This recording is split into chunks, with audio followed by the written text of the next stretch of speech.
ما توی سرخس گوشه مرزیم که شاید فراموش شده هستیم.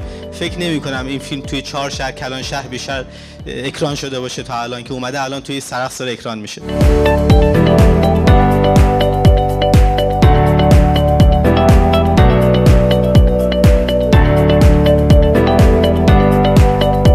روال ما اینه که از کارآفرینان، حالا نه کارآفرینان حتی بزرگ، حتی استارتاپ ها، از خودشون، از زندگیشون، از کارشون فیلم بسازیم و در مجموع سینماهای کشور، سالن‌های همایش و حتی مدارس، پادگان‌ها، ادارات و هر جایی پتانسیل داشته باشه بارها با حضور خودشون پخش کنیم.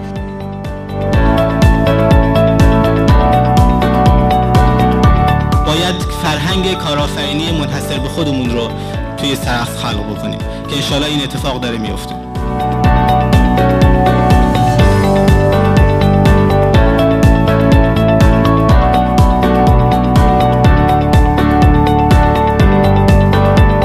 خیلی دوست داریم اگر کسی نظری داره نسبت به فیلم، نظری داره حتی نسبت به کل این فرایند، نظری داره نسبت به نمایشگاه، نظری داره نسبت به کارآفرینی توی سرخس، اصلا میاد میگه آقا به نظر من این حرفایی که شما میزنید از پایه غلطه، ما توی سرخس نمیتونیم کارآفرینی کنیم، به این دلیل ما نمیتونیم کارآفرینی کنیم. ما همه حرفای شما رو میتونیم بشنویم. یه جمعی هستیم که دور هم میخوایم ببینیم که مشکلات چالشامون چطوره. شاید حالا آقای دکتر به عنوان رئیس صنعت و معدن شهرستان هم اینجا هستن که ببینن که راهکارهایی برای حل مشکلات شما کارآفرینان اگر وجود داره خدمتتون داره بدم. رسالت من از این که اومدم توی این دنیا چیه، اونم در شهر سرخس، برای چی به دنیا اومدم، دلیلی که خداوند این فرصت زندگی رو به من داده برای چیه. همت اگر سلسله جنبان شود، مور تواند که سلیمان شود. شکست تو همه مسیرها هست، سختی و پستی بلندی ها تو همه مسیرها هست. کارآفرینانی داریم در سرخس که شاید یه روزی در اوج فروش محصولاتشون رو داشتن، باز فرود اومدن و باز رفتن. گفتن آقای قریشی نژاد در جستجوی 2 سال به چین و هند سفر کرد. اول خوشحالم که خوب دیدید. احسنت. به نظر چرا تولید در ایران گرون عذاب در میاد؟ حالا یه قسمت به شما میرسه، یه قسمت اختصاصا مربوط به شماست. چون بحث کارآفرینی هم هست، به نظرم اینجا یه بنبستی که پر از مهره و اینجا شما عشق آفرینی میکنید. این چیزهایی که ما این مهمان شما بودیم، مهمون نوازی شما. چندین مورد بود، من شاید مختصر اگر بگم همون ارتباطی که با بانک ها دارن منتهی میشه به در واقع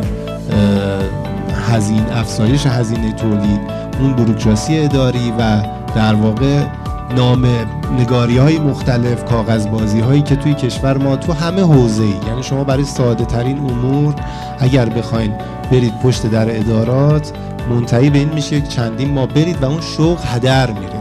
ما رسما برای اینکه اولین آخرین برنامه‌مون نباشه، رسما آقای دکتر نیک پرست به عنوان نماینده قاصدک در تمام پالایشگاه‌های کشور و در استان خراسان رضوی ما این افتخار رو ما داریم.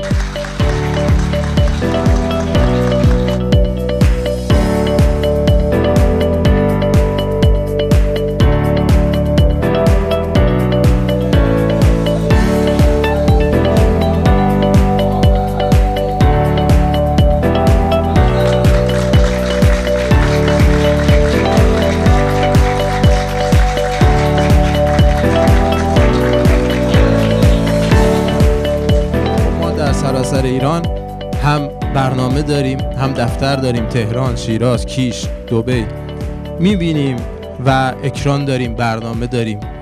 انرژی که توی آی دکتر سرخس دیدم، انرژی که واقعا توی نمایشگاه و انرژی که توی شما عزیزان دیدم، به جرئت میتونم بگم کمتر جایی دیدم و همیشه بر روی استیج از سرخس به نیکی یاد خواهیم کرد.